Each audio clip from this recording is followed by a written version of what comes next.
Hi guys, good morning. आज के business analysis में हम एक कंपनी के बारे में बात करेंगे। उसका नाम है एथॉस लिमिटेड। ठीक है। ये भी एक ऐसा बिजनेस है जो मुझे लगता है कि मतलब कंपनी छोटी है और कंपनी का मैनेजमेंट बहुत ही बुलिश है। They have a large addressable market ahead of them and ये कंपनी आराम से अपना पैट को और अपने सेल्स को डबल कर सकता है in the next 3 years। Okay, तो पहले समझते हैं। नाउ व्हाई डिड आई से पैट को और सेल्स को डबल कर सकता है in 3 years। It's very critical for me to know this के कंपनी में वो एबिलिटी है कि नहीं, कि वो 3 साल में अपने पैट को डबल कर पाएगा कि नहीं। क्यों इंपॉर्टेंट है? वरना मेरा स्टॉक 3 साल में कभी दुगना नहीं होगा। Got it? बिकॉज अगर अर्निंग्स डबल होता है तो तब जाके आपका स्टॉक भी डबल हो सकता है। करेक्ट? तो मैं उस तरीके से बात कर रहा हूँ। There are so many businesses जो बेहेमॉथ्स है, जो अपने कभी पैट को 3 साल में डबल कर ही नहीं पाएगा। तो जनरली मैं उन सारे बिजनेसेस के बारे में बात नहीं करता हूँ जो लेट्स से उनको 5, 6, 7, 8, 9 साल लग जाता है on such a big base to double PAT. तो ऐसे ही बिजनेस एनालिसिस में आज हमने जो नया कंपनी लाया है उसका नाम है एथॉस लिमिटेड। तो पहले एथॉस का थोड़ा बिजनेस मॉडल जान लेते हैं वेरी सिंपल तरीके से। तो ये लग्जरी वॉचेस का रिटेलिंग करता है इंडिया में। Now important word is first is luxury. ठीक है, मतलब क्या? मतलब आज अब दुनिया में जितने भी बड़े बड़े लग्जरी वॉचेस का ब्रांड्स पता है, वो क्या करते हैं, वो एथॉस उनको वहां से इंडिया में लाते हैं और यहाँ पे आके उनको उनको सेल करते हैं। ठीक है।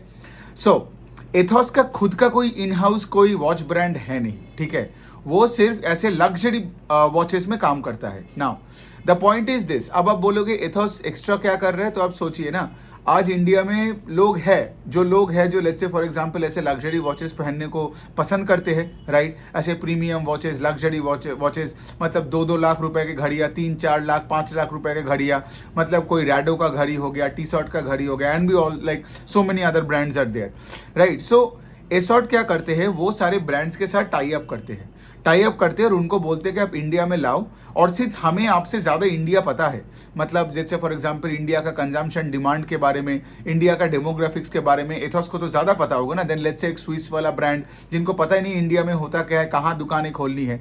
तो एथॉस का काम है कि ऐसे दुकानें खोलना और इनके लग्जरी वॉचेस का रिटेलिंग करना, राइट? और जब इनका वॉचेस एथॉस बेचेगा तो ऑफ कोर्स ये वॉचेस बेचने के बाद एथॉस को उस वॉच का एक पार्ट उसको मिलेगा और वही बनता है एथॉस का प्राइमरी बिजनेस मॉडल। अब आप मुझे बोलोगे कि लाइक एथॉस का कुछ इकोनॉमिक मोड बताइए, मतलब लग्जरी वॉचेस का रिटेलिंग कर रहे हैं। तो पहला पॉइंट है कि like it's very difficult to build a base of trust with say for example this luxury watches का रिटेलर्स के साथ, राइट? सालों साल लग जाता है to build a base, right? Build a base of trust. और एक बार जब आप अच्छा काम करने लगते हैं उनको ना, तो वो क्या करते हैं ना, वो आपको एक्सक्लूसिव रिटेलर भी बना दे सकते हैं। जैसे बहुत ऐसे लग्जरी वॉचेस का कंपनीज है अक्रॉस द वर्ल्ड जिनका इंडिया में सिर्फ घर ही बेचता है सिर्फ एथॉस ही। Got it? तो उस तरीके का रिलेशनशिप है। तो ये बनता है एक उनका मोट। दूसरा उनका मोट ये है कि सोचो कितने बड़े बड़े ब्रांड्स एथॉस के पास है, राइट? ऑलरेडी जितना दुनिया के सबसे बड़े बड़े लग्जरी वॉचेस है एथॉस के पास वो ब्रांड्स है। तो एथॉस को वो एक्स्ट्रा एडवर्टीजमेंट कॉस्ट, ब्रांडिंग का कॉस्ट, मतलब लोगों को पहचानने के लिए एक्स्ट्रा कोई खर्चा नहीं करना पड़ रहा है। The brand itself is enough. तो अगर आप एथॉस का कोई भी स्टोर देखोगे ना, दिल्ली में या बॉम्बे में आप देखोगे, तो उनका स्टोर्स मेजोरिटी एमबीओ फॉर्मेट में होते हैं, मतलब मल्टी ब्रांड आउटलेट। मतलब क्या, आप जब कोई एथॉस के स्टोर में जाओगे तो आपको जनरली ऐसे लग्जरी वॉचेस का पूरा सेगमेंट मिल जाएगा अक्रॉस ब्रांड्स, ठीक है, across different SKUs and pricing point. इससे क्या होता है, लग्जरी वॉचेस का सेल्स बढ़ता है। ठीक है।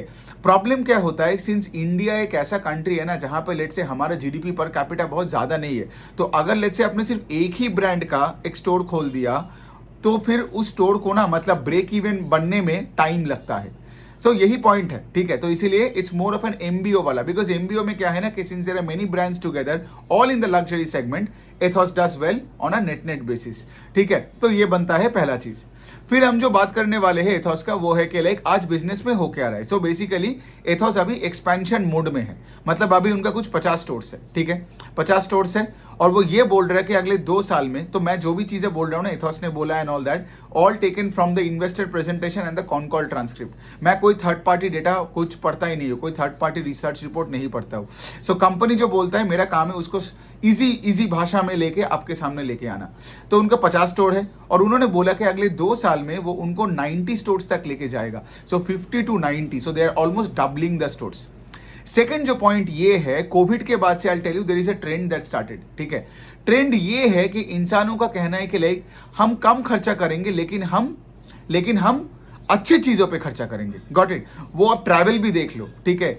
मतलब आज इंसान कोविड के बाद सोच रहे हैं कि हम कम घूमेंगे लेकिन हम अच्छे जगह में जाके घूमेंगे, हम कम कपड़े खरीदेंगे लेकिन हम अच्छे ब्रांडेड कपड़े खरीदेंगे, हम कम जूते खरीदेंगे लेकिन हम अच्छे ब्रांडेड का जूते, वॉचेस, ये सब खरीदेंगे। सो इसीलिए आप पिछले 2 साल के एक ट्रेंड देखोगे कि जो भी मास मार्केट प्रोडक्शन का जो भी प्रोडक्ट्स होता है ना, उनका एकदम हालत एकदम टाइट है, ठीक है, मतलब अच्छा नहीं है। इन्फ्लेशन आके उनका मतलब हालत बुरा कर दिया। अगर आप देखोगे रिलैक्सो और मेट्रो ब्रांड्स अपना कोई भी जूता 3,000 के ऊपर का होता है जनरली ऑन एन एवरेज। तो metro brands is doing well. Relaxo जो 100 रुपए, 200 रुपए, 300 रुपए का चप्पलें बेचते हैं, दे आर डूइंग वेल। ये हो गया यहाँ पे। दूसरा अगर आप देखोगे ट्रेंड और let's say we mart. Trend क्या है? ट्रेंड है लेट्स से जो रिलायंस का आज है, जो लेट्स से फॉर एग्जांपल ऐसे गारमेंट रिटेलिंग में है and they are into Zara, Zudio, सब बड़े बड़े ब्रांड्स में है। They are doing better than V Mart जो लेट्स से ऐसे गारमेंट अपरेल इंडस्ट्री में है in tier 3 and tier 4 cities, ठीक है।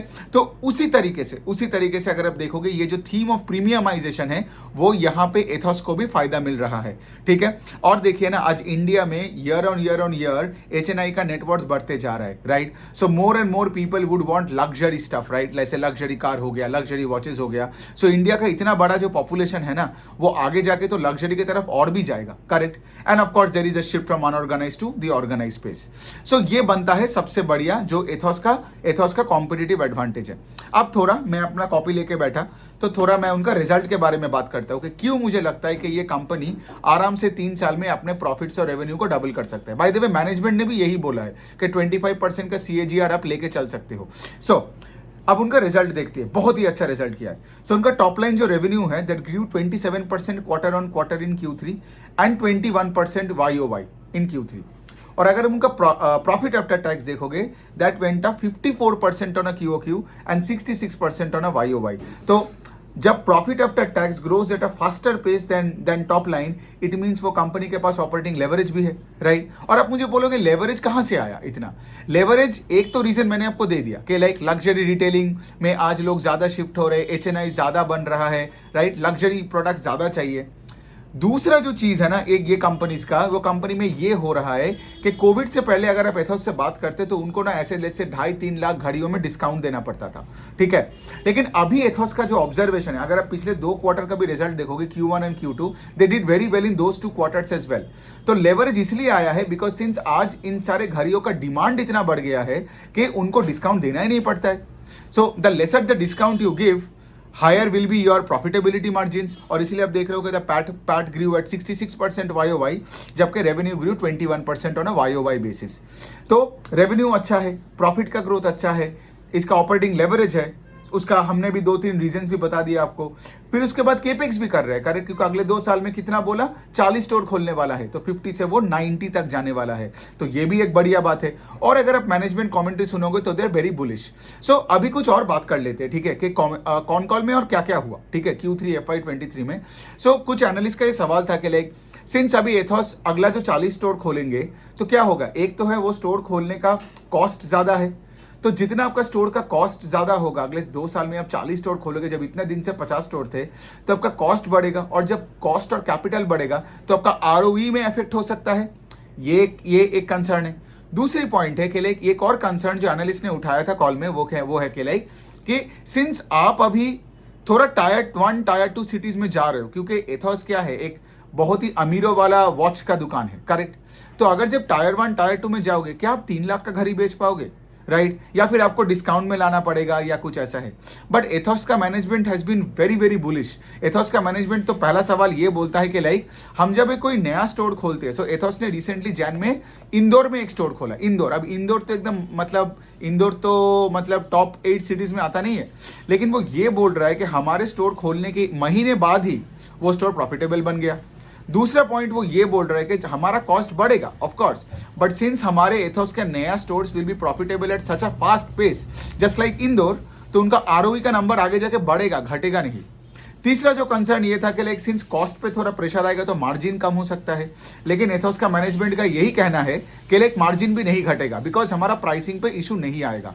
Got it. So these are the three reasons, that these are the main concerns that the analyst community like raised to the management, and the management said कि कोई problem नहीं है. अब तो हमें तो कंपनी को ट्रैक करके आगे देखना है कि कंपनी किस दिशा में जा रही है. Because see now what they have done is they have said what they are going to do, right? आगे जाके देखना है कि are they walking the talk or not. But let me tell you, जब से इस कंपनी का IPO आया है तब से the management are walking the talk. ठीक है, सिर्फ मैंने एक चीज, मेरा जो ऑब्जर्वेशन है कि ये जो 50 से 90 स्टोर का बात बोल रहा है, लेकिन पिछले 2-3 क्वार्टर में सिर्फ उन्होंने 1 या 2 ही स्टोर खोला है. आई थिंक 48 था at the beginning of the financial year, और अभी वो 50 बना है. 48 से सिर्फ 50, सिर्फ 2 स्टोर ऐड हुआ है. तो स्टोर एक्सपेंशन तो सोचिए ना, अगर वो 40 बोल रहा है इन द नेक्स्ट 2 ईयर्स, मतलब 8 क्वार्टर्स, तो on an average her quarter में तो 5 स्टोर खोलनी चाहिए. करेक्ट. सो Q4 में देखेंगे कि वो कितने स्टोर खोलते हैं. तो उसी तरीके से हमको देखना है. ओके, अब इसका रिस्क क्या है, तो मैंने एक सेगमेंट बनाया है, रिस्क क्लास में हमेशा बताता हूं. ठीक है, पहला पॉइंट ये है कि जब एथोस को सवाल पूछा गया था कि आपका डिमांड में कोई प्रॉब्लम आएगा नहीं, inflation and all that, because inflation इसका कोई प्रॉब्लम नहीं है, बिकॉज ये हाई एंड चीजें बेचते हैं. देखो, आज जो 2 लाख रुपए का घड़ी खरीदते हैं ना, वो 2,10,000 में भी वो घड़ी खरीद सकता है. करेक्ट. उसको इन्फ्लेशन से प्रॉब्लम नहीं है. लेकिन जो बंदा लेट से फॉर एग्जाम्पल 100 रुपए का सामान खरीदता है, राइट, वो सामान अगर 120 हो जाता है तो उसका लाइफस्टाइल, मतलब क्या पता वो सामान वो ना खरीदे. करेक्ट. यही वो प्रीमियमाइजेशन का ट्रेंड है. जैसे कोविड के बाद, अब जैसे मैंने वो पॉइंट बोला कि जो चीजों में इन्फ्लेशन इफेक्ट नहीं हो सकता है, the discretionary, the white goods, the goods like watches and the cars and expensive cars and all that, इन पे इन्फ्लेशन का क्या फर्क पड़ेगा. 15 लाख के गाड़ी में क्या फर्क पड़ेगा कि अगर वो गाड़ी का प्राइस 1 लाख रुपए बढ़ भी गया तो, राइट. तो ये बनता है सिचुएशन. अब आता है दूसरा चीज कि हम रिस्क के बारे में बात करते हैं. तो एथोस को जब जैसे पूछा गया कि अबाउट द डिमांड, तो बोलते डिमांड में कोई इशू नहीं है, इन्फ्लेशन ने कुछ नहीं बिगाड़ा हमारा, प्रॉब्लम है सप्लाई का. अब सप्लाई का क्या है. सो बाय द वे, एथोस का बिजनेस का ना 2 टाइप का है. एक तो वो लग्जरी वॉचेस का रिटेलिंग करता है, मतलब लेट्स से रैडो ने एक नया घड़ी बनाया, एथोस ने उसको स्टोर में रखा और एथोस ने उस स्टोर को बेचा, स्टोर से उस घड़ी को किसी को बेच दिया. और बाय द वे, एक और चीज है, जब मैं इकोनॉमिक मोड का बात कर रहा था, अभी दिमाग में आया कि एथोस का मैनेजमेंट ये भी बोला कि सिंस अभी उनके साथ ना ये जो बड़े बड़े ब्रांड्स का, ये जो फॉरेन स्विस ब्रांड्स का इतना अच्छे रिश्ता बन गया, ये ब्रांड्स का बहुत सारे ब्रांड, जैसे मैंने बोला ना कि सिर्फ एक्सक्लूसिव स्टोर्स, मतलब एक्सक्लूसिव डिस्ट्रीब्यूटर जैसे सिर्फ एथोस बन गया इंडिया में, रिटेलर बन गया इंडिया में, एथोस के लिए अलग से डिजाइन भी कर रहे हैं, एथोस के साथ मिलके भी डिजाइन कर रहे हैं. कैसे, तो से फॉर एग्जांपल एथोस को पता है कि इतने दिनों से वॉचेस बेच रहे, राइट, तो उनको पता है लेट्स से इंदौर में लोग किस तरीके का घड़ी पसंद करते हैं, किस तरीके का डिजाइन पसंद करते हैं. तो एथोस क्या करते हैं, वो ब्रांड को जाके बोलते हैं कि तुम्हारा ये जो घड़ी है वो शायद यूरोप में चलता है, लेकिन इसका थोड़ा डिजाइन बदलना पड़ेगा to make it work in Indore. तो वो कंपनी, वो जो ब्रांड है, लेट्स से रैडो का अगर हम एग्जांपल ले ही ले तो रैडो का ही लेते हैं, वो बार बार एथोस के साथ बैठ के काम करेगा और एक ऐसा डिजाइन करेगा जो लेट्स से इंडिया सेंट्रिक हो. तो ये भी बनता है इकोनॉमिक मोट, राइट. क्योंकि आज अगर आप देखोगे अनऑर्गेनाइज मार्केट में, आई मीन कैलकाटा में मैं रहता हूं, तो कैलकाटा में भी एस्प्लेनेड के आसपास एक दुकान है जहां पे ये सब होता है, मतलब के फॉरेन वॉचेस का रिटेलिंग होता है. बट सोचिए ना कितना वहां पे लाइक डिफिकल्टी है इन द सेंस के, लाइक फॉर एग्जांपल कि अगर आपको लेट्स से स्विट्जरलैंड से एक वॉच खरीदना है तो आप लोग जाके स्विट्जरलैंड से वो वॉच लेते थे जब वो घूमने जाते थे. लेकिन एथोस में क्या है ना, वो ट्रस्ट मिल गया है कि आज तुमके सिंगापुर, स्विट्जरलैंड और दुबई हर दिन जाना नहीं पड़ेगा. बिकॉज क्या होता है ना, अनऑर्गेनाइज सेक्टर में आपको वो जो रिसीट देता है वो कच्चा होता है, राइट. अगर लेट्स से घड़ी में कोई प्रॉब्लम आ गया तो वो तो आपको कोई आफ्टर सर्विस नहीं देगा. एथोस का ऐसा प्रॉब्लम है नहीं. You can even go and check their website, you can go and check their Instagram, you can go and check their after sale service, बहुत ही बढ़िया है. ठीक है. So that means what, Ethos सिर्फ आपको घड़ी बेच के नहीं बोल रहे कि लाइक चलो निकलो, नहीं. घड़ी बेचने के बाद वो आपका ख्याल भी रखता है, वो आपका सर्विसिंग भी देता है, वो आपका वारंटी भी देता है, राइट. बिकॉज सोचिए ना, अगर आप 3-4 लाख रुपए का घड़ी लेते हो और 3 महीने बाद उस घड़ी में कुछ हो जाता है तो ऑफकोर्स उस कंपनी का कुछ तो करनी चाहिए. तो ये सब चीजें बनता है एथोस का इकोनॉमिक मोट. ठीक है. तो आई गेस नाउ आपको बिजनेस मॉडल पूरा समझ में आ गया. एक और जो सेगमेंट है एथोस का, एक तो चलो वो रिटेलिंग करते हैं, जो दूसरा सेगमेंट उसको बोलते हैं सर्टिफाइड प्री ओन्ड वॉचेस. मतलब क्या, फॉर एग्जाम्पल किसी के पास एक 10 साल पुरानी एक रैडो की घड़ी है, अब उसको बेचनी है, राइट. वो तो एक एंटीक एलिमेंट, एक पीस बन गया ना, तो वो एथोस के पास जाके वो घड़ी बेच भी सकता है. तो एथोस का actually a part of the revenue comes from the CPO market, certified pre owned. अब आप मुझे बोलोगे उसके एथोस के पास क्यों जाता है? करेक्ट, एक एनालिस्ट ने पूछा भी कि आपके पास क्यों आएगा? अब एथोस यही बोलता है कि सिंस हमारा इतना बड़ा डिस्ट्रीब्यूशन है, हमको सारे ब्रांड्स के साथ रिलेशनशिप है, राइट, तो हमको बेचना भी आता है। जैसे हम रिटेलिंग करना आता है, हमको बेचना भी आता है। बेचना आता है टू समबॉडी। तो वो क्या करते हैं, पुराने घड़ी किसी से लेगा, ठीक है, पुराने घड़ी लेने के बाद वो लेट से उस घड़ी का जो प्राइस वो बंदा मांगेगा, मतलब वो तो एक अग्रीमेंट पे होगा, एथोस लेट से उसको 30-40% अमाउंट अपफ्रंट दे देगा, ठीक है। अब एथोस क्या करेगा, उस घड़ी को रिपेयर करेगा। अब रिपेयर करने के बाद एथोस उस घड़ी को फिर से बेचेगा, right. So this is called a certified pre owned segment, ठीक है। एक तो होता है ब्रांड न्यू घड़ी बेचना, जो लेट्स से बाहर से आता है, आपने बेच दिया, और दूसरा है कि लाइक आपका कोई कस्टमर आता है पुराना, कोई एक टाइम पीस लेके, कोई एक घड़ी लेके, बिकॉज आपको पता है एक बियॉन्ड द पॉइंट एक लग्जरी ब्रांड का घड़ी भी एक ऑल्टरनेटिव एसेट की तरह बनता है। Got it. सो उस तरीके से आप देख सकते हो। तो ये दोनों सेगमेंट है। अब मैनेजमेंट का ये भी कहना है कि the certified pre owned segment can grow at a faster pace than the normal retailing segment, ठीक है। तो ये भी एक बहुत इंटरेस्टिंग पार्ट है। ओके, रिस्क से जाने से पहले एक और मैं चीज बोल रहा हूं कि एथोस थोड़ा बहुत मतलब लग्जरी लेवल पे टाइटन के जैसा सोच रहे हैं। Now they are moving into luxury luggage और luxury jewellery. But having said that, इन दोनों में उतना भी दिमाग नहीं लगाना है, बिकॉज अभी ज्वेलरी के बारे में उन्होंने खुद बताया कि लाइक हम जस्ट चालू किए हैं, ठीक है, जस्ट चालू किए हैं to understand the jewellery space. And अगर आप लग्जरी लगेज देखोगे, कुछ रिमोवा करके कोई ब्रांड है फ्रांस का, आई गेस, तो इस साल में जून और जुलाई में रिलायंस का कोई जियो का एक मार्ट, एक मॉल खोलेगा, जो सबसे बड़ा मॉल बनेगा आई गेस मुंबई में, समथिंग लाइक दैट। तो वहां पे उन्होंने एक स्टोर लिया है। तो ऑफ कोर्स मैनेजमेंट ने भी कॉल पे ये बोला कि ये जो लग्जरी सेगमेंट है in jewellery as well as in luggage, अगले 2-3 साल कुछ नहीं करने वाला है, ठीक है। तो ये बनता है पूरा business model. I think now I have covered everything in 15-16 minute. Now let's just finish this of. एक और मिनट मुझे दे दो, मैं थोड़ा वो रिस्क का बात कर लेता हूँ। पहला पॉइंट है कि सोचो जो सर्टिफाइड प्री ओन्ड जो घड़ी देते हैं, ठीक है, अब उस घड़ी को तो रिपेयर करना पड़ता है, राइट। अब रिपेयर करने के लिए आपको तो मतलब कुछ सप्लाईज चाहिए, पार्ट्स चाहिए उस घड़ी का, राइट। कुछ मतलब लेट्स से खराब हो गया एंड ऑल दैट, या अगर कोई कस्टमर आता है सर्विसिंग के लिए, तो वो पार्ट्स आता है चाइना से। तो रिसेंटली क्या हुआ, ये जो चाइना में जो लॉकडाउन होता रहता है ना, आपने तो सुना होगा कि लाइक शंघाई में लॉकडाउन कर दिया, ये कर दिया, सप्लाई चेन बिगड़ गया। तो ये एथोस का ना बिजनेस पे थोड़ा बहुत इफेक्ट किया। तो मैनेजमेंट ये बोल रहा है कि अगर हमें ढंग से पार्ट्स अब मिलने लग गया, ठीक है, प्रॉपर्ली मिलने लग गया, जो लेट्स से 1-2 साल पहले, 2 साल कोविड से पहले मिलता था, तो हमारा सेल, ये जो मैंने आपको रिजल्ट बोला कि 25-30% के ऊपर का जो सेल्स ग्रोथ है, 60% के ऊपर पैड ग्रोथ है, इससे भी बढ़िया रिजल्ट होता, ठीक है। तो मतलब इसमें रिस्क क्या है? रिस्क यही है कि लाइक एथोस को पता नहीं है कि वो पार्ट्स का, मतलब देखो वो पार्ट्स कब आएगा कब जाएगा, वो उस पर कंट्रोल नहीं है। ये होता है पहला। दूसरा एक स्टॉक मार्केट रिलेटेड बात है। मैं रिस्क नहीं बोलूंगा, बट जनरली अगर आप देखोगे कि एक बहुत ही लग्जरी में है ये, तो लग्जरी, इतने लग्जरी में होना तो आपका स्केलेबिलिटी में इशू आ सकता है, ठीक है। सोचो ना, आप टाइटन के साथ कंपेयर करो, लाइक टाइटन का कोई भी प्रोडक्ट्स के अगर आप प्राइस पॉइंट्स देखोगे, अगर तनिष्क हो जाए या फिर आपका टाइटन का वॉचेस हो जाए, राइट, मतलब आप देखोगे कि टाइटन आईवेयर हो जाए, कि टाइटन का प्रोडक्ट्स ना आर एक्सेसिबल इन इंडिया, ठीक है। आप बोल सकते हो कि मार्जिन कम है लेकिन वॉल्यूम ज्यादा है। यहां पे सोचो ना, एथोस का एक घड़ी का एवरेज सेलिंग प्राइस ही है वो 1.6-1.7 लाख का, और वो भी क्या बोल रहा है कॉल पे के आगे जाके वो सिर्फ 2 लाख के ऊपर का घड़ी बेचेगा। अब 2 लाख के ऊपर का घड़ी, 2.5 लाख के ऊपर का घड़ी, आई नो इंडिया में बहुत स्कोप है, but can this company grow sustainably at 25-30%? It will grow, it will definitely grow at 10-15%, वो दिक्कत नहीं है। मैनेजमेंट बोल भी रहा है 20%, बट मेरे को थोड़ा सा ना डाउट होता है कि लाइक मतलब आई डोंट नो, लाइक मतलब इतना अमीर बन गए हम बहुत जल्दी, राइट। मतलब ठीक है, इंडिया का नैरेटिव सही है, सब कुछ सही है, बट इतना अमीर इतना जल्दी के 25-30% से लग्जरी वॉचेस का सेगमेंट बढ़े।